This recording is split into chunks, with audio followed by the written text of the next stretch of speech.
The days diary with মুনিয়া। আজকে আমরা জানবো তামিলনাড়ুর অতি পরিচিত একটি রেসিপি চেট্টিনাড চিকেনের উৎপত্তি। চেট্টিনাড চিকেন এর উৎপত্তি হয়েছিল ভারতের তামিলনাড়ুর শুষ্ক চেট্টিনাড অঞ্চলের নাগারথার বা চেট্টিয়ার সম্প্রদায় থেকে।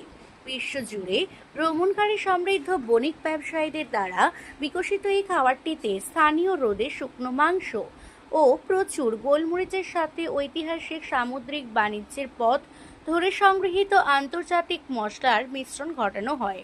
ইতিহাস প্রসিদ্ধ নাগরাথার ঐতিহ্য এই খাবারটি শিবগঙ্গা ও পুদুকোট্টই জেলার এক ধনী ব্যবসায়ী সম্প্রদায় নাট্টুকোট্টাই চেট্টিয়ারের দ্বারাই তৈরি হয়েছিল। চেট্টিয়াররা দক্ষিণ পূর্ব এশিয়া, বার্মা এবং সিংহলে ভ্রমণ করে স্টার এনিজের মতো বহিরাগত মশলা নিয়ে আসতেন এবং সেগুলিকে স্থানীয় প্রধান খাদ্যের সাথে মেলাতেন।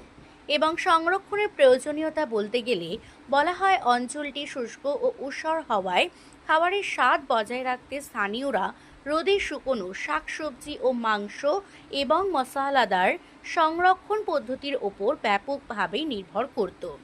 স্বকীয় উপাদান এবং কৌশল হিসেবে বলা হয় টাটকা বাটা মশলা। ঐতিহ্যগতভাবে মশলা গুঁড়ো আকারে ব্যবহার না করে পাথরের ফলকে টাটকা বাটা করা হতো এবং প্রধান মশলা হিসেবে খাঁটি রন্ধন প্রণালীতে কল্পসি বা কালো পাথরের ফুল, গোলমরিচ, মৌরি, তারা, মৌরি এবং দারচিনি ব্যবহার করত। ধোঁয়াটে স্বাদ আরও গভীর করার জন্যে খাবারটি মূলত খোলা কাঠের আগুনে মাটির পাত্রে ধীরে ধীরে তা রান্না করা হতো।